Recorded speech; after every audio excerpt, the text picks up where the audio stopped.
Hi friends, welcome to Simis Nadan Kitchen. ഇന്ന് ഞാൻ ചെയ്യാൻ പോകുന്നത് നെല്ലിക്ക വെച്ചിട്ട് അച്ചാറാട്ടോ. അപ്പോൾ ഇതാണ് നെല്ലിക്ക.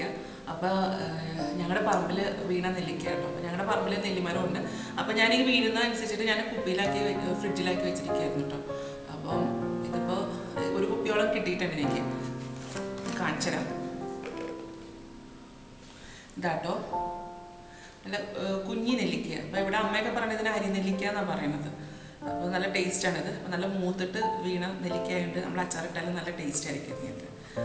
അപ്പോൾ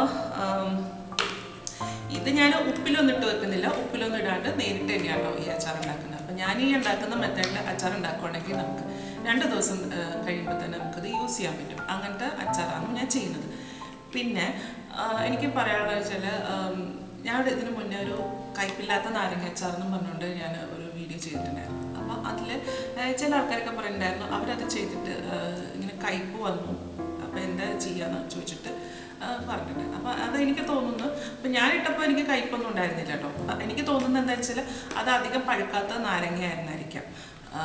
നല്ലപോലെ പഴുത്ത നാരങ്ങയാണ് നമ്മൾ അച്ചാർ ഇടുന്നുണ്ടെങ്കിൽ അച്ചാറിന് ഒട്ടും കയ്പുണ്ടാവില്ല. നമ്മൾ ആ ഉണ്ടാക്കിയ ഉടനെ തന്നെ ടേസ്റ്റ് ചെയ്ത് നോക്കിയാൽ തന്നെ അറിയാം ഒരു കയ്പും ഉണ്ടാകത്തില്ല. ഞാൻ ആ വീഡിയോയിൽ പറയുന്നുണ്ട് നമ്മൾ അച്ചാർ ഇട്ട് കഴിഞ്ഞാൽ ഒരാഴ്ച കഴിഞ്ഞിട്ട് എടുത്തേച്ചാൽ മതി എന്ന് ഞാൻ എടുത്ത് പറയുന്നുമുണ്ട്.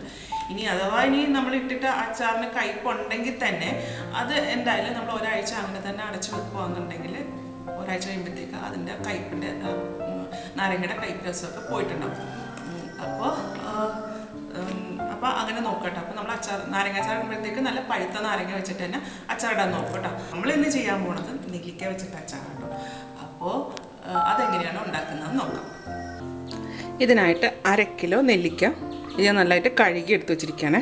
ഇനി ഇതിലേക്ക് വേണ്ടത് 5 പച്ചമുളക് വട്ടത്തിലരിഞ്ഞത്, 3 ടേബിൾ സ്പൂൺ ഇഞ്ചി നല്ല പൊടിയായിട്ട് അരിഞ്ഞത്, ഒരു കറിവേപ്പില, ഒരു ഉണ്ട വെളുത്തുള്ളി കേട്ടോ. അപ്പോൾ വലിയ വെളുത്തുള്ളിയൊക്കെ ഉണ്ടെങ്കിൽ ഒന്ന് 2ആയിട്ടൊന്ന് കീറിയിടണം. അപ്പോൾ ഇനി എങ്ങനെയാണ് അച്ചാർ ഉണ്ടാക്കണമെന്ന് നോക്കാം. ആദ്യമേ ഒരു ചീനിച്ചട്ടി ചൂടാക്കാൻ വെക്കാം. നല്ല ചൂട് കട്ടിയുള്ള ഒരു ചീനിച്ചട്ടി ആയിരിക്കണം കേട്ടോ. ഇതിലേക്ക് നല്ലെണ്ണ ഒഴിച്ചു കൊടുക്കാം. ഇതിലേക്ക് ഞാൻ 4 ടേബിൾ സ്പൂൺ നല്ലെണ്ണ ആട്ടോ ചേർത്തേക്കുന്നത്. സ്റ്റോർ ചെയ്ത് വെക്കാനായിട്ടുള്ള അച്ചാറാകുമ്പോഴത്തേക്ക് നല്ലെണ്ണ തന്നെ വേണം കേട്ടോ യൂസ് ചെയ്യാനായിട്ട്. പറയാൻ കാര്യം എന്ന് വെച്ചാൽ ഇതുപോലെ നാരങ്ങ അച്ചാറിന് പലരും ചോദിച്ചു ഒലിവ് ഓയിൽ ചേർക്കാവോ, സൺഫ്ലവർ ഓയിൽ ചേർക്കാവോ എന്നൊക്കെ ചോദിച്ചിരുന്നു. അതൊന്നും പറ്റത്തില്ല. നമ്മൾ നല്ലെണ്ണ തന്നെ വേണം അച്ചാറുണ്ടാക്കാനായിട്ട്. അച്ചാർ നല്ലെണ്ണയിൽ ഉണ്ടാക്കിയാൽ മാത്രമേ കുറേ നാളത്തേക്ക് കേടുകൂടാണ്ട് ഇരിക്കത്തുള്ളൂ. നല്ലെണ്ണ നന്നായിട്ട് ചൂടായിട്ടുണ്ട്. ഇതിലേക്ക് 1 ടീസ്പൂൺ കടുക് പൊട്ടിക്കഴിയുമ്പോൾ ഇഞ്ചി, വെളുത്തുള്ളി, പച്ചമുളക് ചേർക്കാം.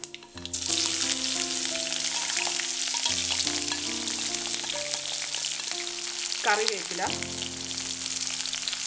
ഇനി ഇത് എണ്ണയിൽ നന്നായിട്ടൊന്ന് വാട്ടിയെടുക്കണം. വെളുത്തുള്ളി ഒന്ന് ചുങ്ങി വരണം, അതുവരെ ഇത് എണ്ണയിലിട്ടൊന്ന് വാട്ടണം കേട്ടോ. വെളുത്തുള്ളിയിലുള്ള വെള്ളം പറ്റുമ്പോഴാണ് അതൊന്ന് ചുങ്ങി വരുന്നത്. നമ്മൾ കുറേ നാൾ വെച്ചേക്കേണ്ടതല്ലേ. അപ്പോൾ അതുപോലെ നമ്മൾ അതിൻ്റെ അകത്ത് വെള്ളം ഒട്ടും ഇല്ലാത്ത രീതിയിൽ നമ്മളിത് എണ്ണയിൽ നമ്മളൊന്ന് നന്നായിട്ട് വാട്ടിയെടുക്കണം. വെള്ളം ഉണ്ടെന്നുണ്ടെങ്കിൽ നമ്മൾ അച്ചാർ ഇട്ട് കഴിഞ്ഞാൽ അതിൻ്റെ മുകളിൽ പെട്ടെന്ന് തന്നെ അത് പൂപ്പൽ പിടിക്കും. ഇങ്ങനെ അച്ചാർ ഉണ്ടാക്കി കഴിഞ്ഞാൽ ഫ്രിഡ്ജിലൊന്നും വെക്കേണ്ട ആവശ്യമൊന്നുമില്ല, വെളിയിൽ തന്നെ വെച്ചേച്ചാൽ മതി കേട്ടോ. ഇവിടെ ഞാൻ ഫ്രിഡ്ജിലൊന്നും വെക്കാറില്ല, വെളിയിൽ തന്നെയാണ് വെച്ചേക്കുന്നത്. ഇപ്പോൾ നമ്മുടെ വെളുത്തുള്ളിയും ഇഞ്ചിയും പച്ചമുളകൊക്കെ ഒന്ന് നല്ലതായിട്ട് ഒന്ന് വാടി വന്നിട്ടുണ്ട്. ഇനി ഇതിലേക്ക് നമുക്ക് നെല്ലിക്ക ചേർക്കാം. നല്ല കഴുകി എടുത്ത് വെച്ചേക്കുന്ന നെല്ലിക്ക കേട്ടോ. അപ്പോൾ നല്ല മൂത്ത നെല്ലിക്കയാണ്, അതാണ് ഈ കളറിലിരിക്കുന്നത് കേട്ടോ. ഇനി ഇത് എണ്ണയിൽ നന്നായിട്ടൊന്ന് വാട്ടിയെടുക്കണം. ഇനി ഇതിലേക്ക് നമുക്ക് ഉപ്പ് ചേർക്കാം. ഉപ്പ് ചേർക്കുമ്പോൾ അച്ചാറിനൊക്കെ കൂടുതൽ നല്ലത് കല്ലുപ്പാട്ടോ. പറഞ്ഞിട്ട് പൊടിയുപ്പ് ചേർക്കാൻ പാടില്ലെന്നൊന്നുമില്ല. പൊടിയുപ്പ് കല്ലുപ്പ് ഇല്ലാന്നുണ്ടെങ്കിൽ പൊടിയുപ്പ് ചേർത്താലും മതി. ഇനി ഈ എണ്ണയിലിട്ടിട്ടൊന്ന് നന്നായിട്ടൊന്നത് വാട്ടി തന്നെ എടുക്കണം. ആ നെല്ലിക്ക ഇതിൽ കിടന്നിട്ട് ഒന്ന് വെന്ത് വരണം, അതുവരെ ഇത് എണ്ണയിലിട്ടിട്ട് ഇങ്ങനെ ഒന്ന് വാട്ടിയെടുക്കുക. ഒരു കുറച്ച് സമയം പിടിക്കും കേട്ടോ, പെട്ടെന്നൊന്നും നെല്ലിക്ക വെന്ത് വരത്തൊന്നുമില്ല. ഇങ്ങനെ ഇടയ്ക്കിടയ്ക്ക് ഇങ്ങനെ ഇളക്കി കൊടുത്തുകൊണ്ടിരിക്കുക. ഇതിങ്ങനെ കുറച്ച് സമയം കിടക്കട്ടെ. അപ്പോൾ ഇടയ്ക്കിടയ്ക്ക് ഒന്ന് ഇളക്കി കൊടുത്ത് വെച്ചാൽ മതി. അതുപോലെ നെല്ലിക്ക വാട്ടിയെടുക്കുമ്പോൾ ചെറിയ തീയിലിട്ടിട്ട് വേണം കേട്ടോ വാട്ടിയെടുക്കാനായിട്ട്. അതല്ലെന്നുണ്ടെങ്കിൽ നെല്ലിക്ക പെട്ടെന്ന് തന്നെ കരിഞ്ഞു പോകും. നെല്ലിക്ക മാത്രമല്ല നമ്മൾ ഇഞ്ചിയൊക്കെ നല്ല പൊടിയായിട്ടല്ല അരിഞ്ഞ് ചേർത്തേക്കണം, അപ്പോൾ പെട്ടെന്ന് തന്നെ കരിഞ്ഞു പോകും. അതുകൊണ്ട് ഫ്ലെയിമിലിട്ടിട്ടതൊന്ന് വാട്ടിയെടുത്ത് വെച്ചാൽ മതി. ഇത് വാടി വരുമ്പോഴത്തേക്ക് നമ്മൾ ഇതിനകത്ത് ചേർത്തേക്കുന്ന ഉപ്പൊക്കെ നമ്മൾ നെല്ലിക്കയിൽ നന്നായിട്ട് പിടിച്ചിട്ടുണ്ടാവും. ഇപ്പോൾ ഏകദേശം ഒരു 20 മിനിറ്റോളം ആയിട്ടുണ്ട് കേട്ടോ. ഞാനിപ്പോൾ ഈ നെല്ലിക്ക എണ്ണയിലിട്ട് വാട്ടാൻ തുടങ്ങിയിട്ട്. അപ്പോൾ നമുക്ക് നോക്കാം നെല്ലിക്ക വെന്തോ എന്നുള്ളത്. എന്തെങ്കിലും ഒരു ഫോർക്കോ അല്ലെങ്കിൽ പപ്പടക്കോലോ ഇട്ടിട്ട് കുത്തി നോക്കി വെച്ചാൽ മതി. അപ്പോൾ കുത്തുമ്പോൾ ഇറങ്ങുന്നുണ്ടെങ്കിൽ നെല്ലിക്ക നന്നായിട്ട് വെന്തിട്ടുണ്ട്. ഇതിപ്പോൾ നന്നായിട്ട് വെന്തിട്ടുണ്ട് കേട്ടോ. ഇനി ഇതിലേക്ക് നമുക്ക് പൊടികൾ ചേർക്കാം. 1/4 ടീസ്പൂൺ മഞ്ഞൾപ്പൊടി, മുളക് പൊടി ചേർക്കാം. ഞാനിതിലേക്ക് 4 ടേബിൾ സ്പൂൺ മുളക് പൊടി ചേർത്തേക്കുന്നത്. ഇത് നല്ല എരിവുള്ള മുളക് പൊടി തന്നെ കേട്ടോ. കാശ്മീരി ചില്ലി ഒന്നുമല്ല, സാദാ ചില്ലി തന്നെ.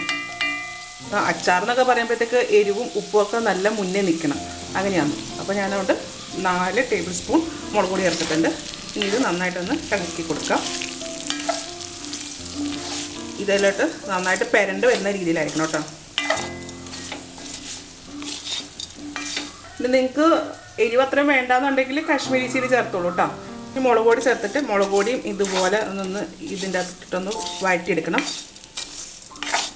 അപ്പോൾ നമ്മൾ ആദ്യമേ മുളക് പൊടി ചേർക്കേണ്ട ആവശ്യമില്ല. ഇതുപോലെ നെല്ലിക്ക വെന്തതിന് ശേഷം മാത്രം മുളക് പൊടി ചേർത്തിച്ചാൽ മതി.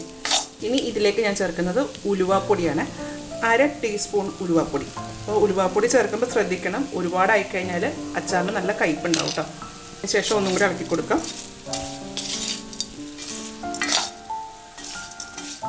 ഇനി ഇതിൽ ചേർക്കുന്നത് കായമാണ്.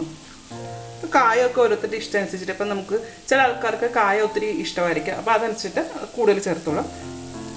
ഇതിനൊന്നും ഇപ്പം കായം, ഇഞ്ചി, വെളുത്തുള്ളി അതിനൊന്നും പ്രത്യേകിച്ച് കണക്കൊന്നുമില്ല. അതൊക്കെ ഓരോരുത്തരുടെ ഇഷ്ടം അനുസരിച്ച് വേണേൽ ചേർക്കാനായിട്ട്. അപ്പം ഞാനിപ്പോൾ ഇതിൻ്റെ അകത്തേക്ക് ഒരു 1/2 ടീസ്പൂൺ കായം ചേർക്കുന്നുണ്ട്. കായത്തിൻ്റെ പൊടിയാണ്, അപ്പോൾ കുറച്ച് സ്പ്രിങ്കിൾ ചെയ്ത് കൊടുക്കണം. വീണ്ടും ഒന്ന് ഇളക്കി കൊടുക്കാം. ഇനി സ്റ്റൗ ഓഫ് ചെയ്യാം. ഇതിലേക്ക് നമുക്ക് വിനാഗിരി ഒഴിക്കാം. അപ്പോൾ വിനാഗിരി ഒഴിക്കുമ്പോൾ സ്റ്റൗ ഓഫ് ചെയ്തതിന് ശേഷം വേണം കേട്ടോ. അത് കണക്കെ വിനാഗിരി ചേർത്ത് കഴിഞ്ഞാൽ തിളപ്പിക്കാനും പാടില്ല. ഇതിലേക്ക് വിനാഗിരി ചേർക്കാം. വിനാഗിരി ചേർത്തിട്ട് ഒന്ന് ഇളക്കി കൊടുക്കാം. അപ്പോൾ നമ്മുടെ നെല്ലിക്ക അച്ചാർ റെഡി ആയിട്ടുണ്ട്. അപ്പോൾ ഞാൻ ഇതിൻ്റെ അകത്തേക്ക് 1/2 കപ്പ് വിനാഗിരി ആട്ടോ ചേർത്തേക്കുന്നത്. അപ്പോൾ നമുക്ക് അതിനേക്കാളും കുറച്ചും കൂടെ ഗ്രേവി വേണമെന്നുണ്ടെങ്കിൽ കുറച്ചും കൂടെ വിനാഗിരി ചേർക്കാം. ശ്രദ്ധിക്കേണ്ട എന്താണെന്ന് വെച്ചാൽ സ്റ്റൗ ഓഫ് ചെയ്തതിന് ശേഷം മാത്രമേ വിനാഗിരി ചേർക്കാൻ പാടുള്ളൂ കേട്ടോ. വിനാഗിരി ഒഴിച്ചതിന് ശേഷം തിളപ്പിക്കാൻ പാടില്ല.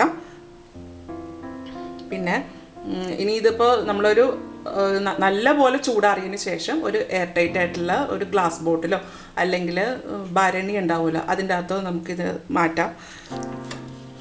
ഇപ്പം ഞാൻ ഉണ്ടാക്കിയിരിക്കുന്ന നെല്ലിക്കച്ചാർ ഇപ്പോൾ ഇതുപോലെ നമ്മൾ മസാലയൊക്കെ നമ്മളെ മുളക് പൊടിയൊക്കെ നല്ലപോലെ പെരണ്ട് വരുന്ന പരുവത്തിലാട്ടോ ഇരിക്കുന്നത്. ഇതാട്ടോ അതിൻ്റെ ടെക്സ്ചർ. നല്ല മുളക് പൊടിയൊക്കെ നല്ലതായിട്ട് പെരണ്ട രീതിയിലാണ് ഇരിക്കുന്നത്. അപ്പോൾ ഇത് ഒരുപാട് എരിവൊന്നുമില്ല. ഇത് ആവശ്യത്തിനുള്ള സാധാരണ അച്ചാറിനൊക്കെ വരേണ്ട എരിവും ഉപ്പും ഒക്കെ മാത്രമേ ഉള്ളൂ കേട്ടോ ഇതിന്. അപ്പോൾ ഇനി ഇത് നമ്മളൊരു നല്ല എയർ ടൈറ്റ് ആയിട്ടുള്ള ഒരു ഗ്ലാസ് ബോട്ടിലോ അല്ലെങ്കിൽ ഭരണിക്കകത്തോട്ടോ ഇത് മാറ്റി വെക്കാം. മാറ്റിയതിന് ശേഷം നല്ലപോലെ ചൂടാറിയതിന് ശേഷം മാത്രമേ അത് അടയ്ക്കാൻ പാടുള്ളൂ. പിന്നെ നമ്മൾ എടുത്തു വെക്കുന്ന ബോട്ടിലാണെന്നുണ്ടെങ്കിൽ നല്ല വൃത്തിയുള്ള ബോട്ടിലായിരിക്കണം കേട്ടോ. നല്ല കഴുകിയതിന് ശേഷം അത് വെയിലത്ത് വെച്ചിട്ട് നന്നായിട്ട് ഉണക്കിയിട്ട് വേണം ഈ അച്ചാർ അതിൻ്റെ അകത്തേക്ക് ഇട്ട് വെക്കാനായിട്ട്. എന്നാൽ മാത്രമേ ഇത് 2 വർഷം വരെയൊക്കെ ഇത് കേടുകൂടാണ്ട് സൂക്ഷിക്കാൻ പറ്റത്തുള്ളൂ. നമ്മൾ ഇതിന്ന് എടുക്കുന്ന സ്പൂൺ പോലും വെള്ളം പറ്റാത്ത സ്പൂൺ തന്നെ ആയിരിക്കണം കേട്ടോ. നമ്മളിപ്പോൾ അതിൻ്റെ അകത്ത് ഇപ്പോൾ ഒരു കഴുകിയ ഉടനെ തന്നെ സ്പൂൺ അതിൻ്റെ അകത്തേക്ക് ഇടുകയാണെന്നുണ്ടെങ്കിൽ ആ സ്പൂണിൽ കുറച്ച് വെള്ളമൊക്കെ ഉണ്ടാവുമല്ലോ, ആ വെള്ളത്തിൻ്റെ അംശം ഉണ്ടെങ്കിൽ പോലും ഇതിൽ ഫംഗസ് പിടിക്കാൻ ചാൻസ് കൂടുതല. അപ്പോൾ നമ്മൾ ഇടുന്ന സ്പൂൺ തന്നെ നല്ല നീറ്റായിട്ടുള്ള സ്പൂൺ തന്നെ ഇട്ടിട്ട് വേണം കുപ്പിയിൽ നിന്ന് അച്ചാർ എടുക്കാനായിട്ട് കേട്ടോ. അപ്പോൾ ഈ ഇതുപോലെ അച്ചാർ എല്ലാവരും ഉണ്ടാക്കി നോക്കിയിട്ട് ഇതിൻ്റെ അഭിപ്രായം എൻ്റെ കമൻറ്റ് ബോക്സിൽ ഇടുക. വീഡിയോ ഇഷ്ടമായിരുന്നുണ്ടെങ്കിൽ സബ്സ്ക്രൈബ് ചെയ്യുക, ലൈക്ക് ചെയ്യുക, ഷെയർ ചെയ്യുക. അപ്പോൾ ഇനി അടുത്ത ദിവസം അടുത്ത റെസിപ്പി ആയിട്ട് കാണാം. Thank you.